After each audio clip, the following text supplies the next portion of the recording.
आज जीवन का एक बड़ा विचारणीय विषय है कि पुरुषार्थ बड़ा है या भाग्य। हमारे बच्चों के मन में प्रायः आ जाता है कि मैंने बहुत परिश्रम किया, लेकिन भाग्य में ऐसा नहीं था। इसके विषय में वेद में एक सूक्त है जो भाग्यवादी लोग हैं, अर्थात जो केवल अपनी हस्तरेखाएं दिखाते रहते हैं, अपनी जन्म कुंडलियां पढ़वाते रहते हैं और उसके आधार पर विचार करते हैं कि मेरे भाग्य में क्या है। वेद में एक सूक्त है कि जो पूरा पूरा भाग्य पर जीने की इच्छा रखता है वो जुआरी है। मान लो पासे खेल रहा है, जुआ खेल रहा है, और यही तो अंतर आया था हमारी संस्कृति में। आप विचार कीजिए, सत्य सनातन वैदिक संस्कृति थी, पुरुषार्थ की संस्कृति थी, और उसमें स्पष्ट था कि हमें इस जन्म में भी जो प्राप्त हो रहा है वो कहीं ना कहीं कर्मों का फल है। प्रारब्ध बनकर के जो कर्म हमें आए हैं वो फल दे रहे हैं। वेद ने कहा था अक्षयर्मा दिव्या कृषिमित कृषस्व। हे संसार के लोगों, पाशे से मत खेलो, जुए से मत खेलो, कृषिमित कृषस्व, खेती करो, कृषि करो। इसमें बहुत अनेक मंत्रों में बताया गया कि जो जुआरी होता है उसकी समाज में क्या स्थिति हो जाती है। अर्थात भाग्यवादी व्यक्ति हाथ पर हाथ धर के बैठा रहे और कहे मेरे तो भाग्य में ये नहीं है। आज उन लोगों के लिए संदेश है कि हमें पुरुषार्थ का जो अवसर मिला है, और कैसा पुरुषार्थ, जुए का नहीं।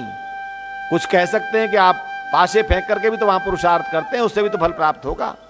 उस बुराई का बचने का अभिप्राय यहां पर बहुत स्पष्ट है। कम परिश्रम से अधिक प्राप्त करने की इच्छा भी जुआ है, बिना परिश्रम के फल प्राप्त करने की इच्छा भी जुआ है। इसलिए वेद का मार्ग, धर्म का मार्ग आपको ले जाता है, कहां ले जाता है? पुरुषार्थ के मार्ग पर। और इतना सुंदर उदाहरण वेद ने दिया, कृषिमित कृषस्व।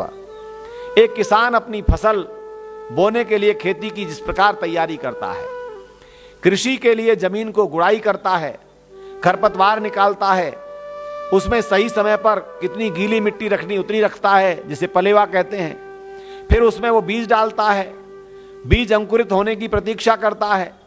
बीज अंकुरित होकर ऊपर आ रहा है तो साथ में खरपतवार आ रहे हैं, उनको निकालता है, और फिर बढ़ते हुए उस अपनी फसल के पौधों को रोज निहारता है, उस पर आने वाले फल को देखता है।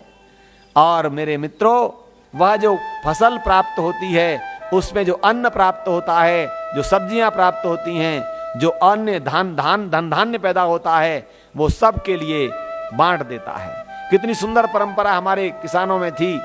इतना खेत में काम करने वाले का, इतना नाई के रूप में काम करने वाले का, इतना पानी भरने वाले का, इतना गऊ का, इतना धर्म के नाम का, और उसका बचता था 10% उसका अपने लिए। ये क्या था? हमारे किए गए पुरुषार्थ से जो धन संपदा हमको प्राप्त हो रही है, उसमें से व्यक्तिगत सुविधा के लिए प्रयोग कितना करना है, ये वेद कहता है। पुरुषार्थ हमने किया, परिश्रम किया, पर हमने किसान वाली भावना जीवन में नहीं आने दी। हो सकता है कि आज आप इसकी दूसरी दृष्टि भी देख रहे हो। बहुत से कृषक भाई हमारी सब्जियां और अन्न पैदा करने के लिए अधिक मिल जाए इसलिए पेस्टिसाइड प्रयोग करते हैं, बहुत सारे कीटाणुनाशक प्रयोग करते हैं जिनसे हमारे जीवन जा रहे हैं। लेकिन ऐसा नहीं, उनके लिए मैं कुछ नहीं कह रहा हूं। मैं कह रहा हूं वेद ने जो उपमा दी, जो उदाहरण दिया कि जीवन में पुरुषार्थ का इससे बढ़िया उत्तम उदाहरण नहीं हो सकता कि हम खेती करें, उनमें से प्राप्त होने वाले अन्न से जीवन को धारण करें।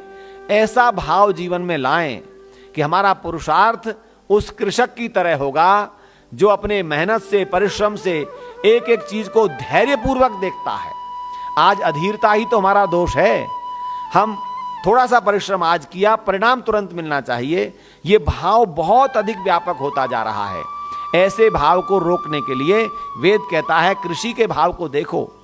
राजा के विषय में कहा कि राजा किसान को अपने से भी बड़ा राजा माने। राजाओं का राजा किसान होता है। ये क्यों कहा गया था?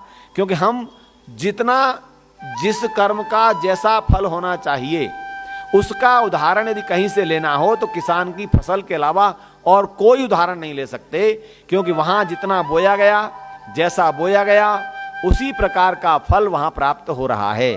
तो पुरुषार्थ करके हम अच्छे कर्मों को करते हुए, शुभ कर्मों का विचार करते हुए जब आगे बढ़ेंगे तो हमारा जीवन सार्थक होगा। तो आज धैर्य पूर्वक कर्म करना, फल की इच्छा प्राप्त करने के लिए भी धैर्य को धारण करना कि तुरंत फल नहीं चाहिए। आज हम लोग बहुत अधीर होते चले जा रहे हैं और करंट अकाउंट हमने बहुत ज्यादा खोल लिए हैं, सेविंग अकाउंट बड़े कम हैं और फिक्स्ड डिपॉजिट के अमाउंट बड़े कम हैं। ये जीवन की बात कर रहा हूं, जीवन के अकाउंट बनाइए जिसमें कितने कर्म होंगे जिनके फल आपको बिल्कुल दिखाई नहीं देंगे, आज मिल रहे हैं। लेकिन उन शुभ कर्मों का, सेवा का, परोपकार का, शिक्षा का, संस्कारों का, किसी दूसरे को शिक्षित करने का, किसी रोगी को निरोगी बनाने का, किसी भूखे को भोजन कराने का, ऐसे जो कार्य हैं इनके फल संचित के अकाउंट में चले जाते हैं। इसलिए वेद कहता है अक्षयर्मा दिव्य कृषिमित कृषस्व, पुरुषार्थ को आगे रखो और अच्छे फल की निश्चित रूप से तुम्हारी कामना पूरी होगी। अच्छे फल तब मिलेंगे जब पुरुषार्थ परिश्रम आगे होगा और धैर्य के साथ होगा। धन्यवाद।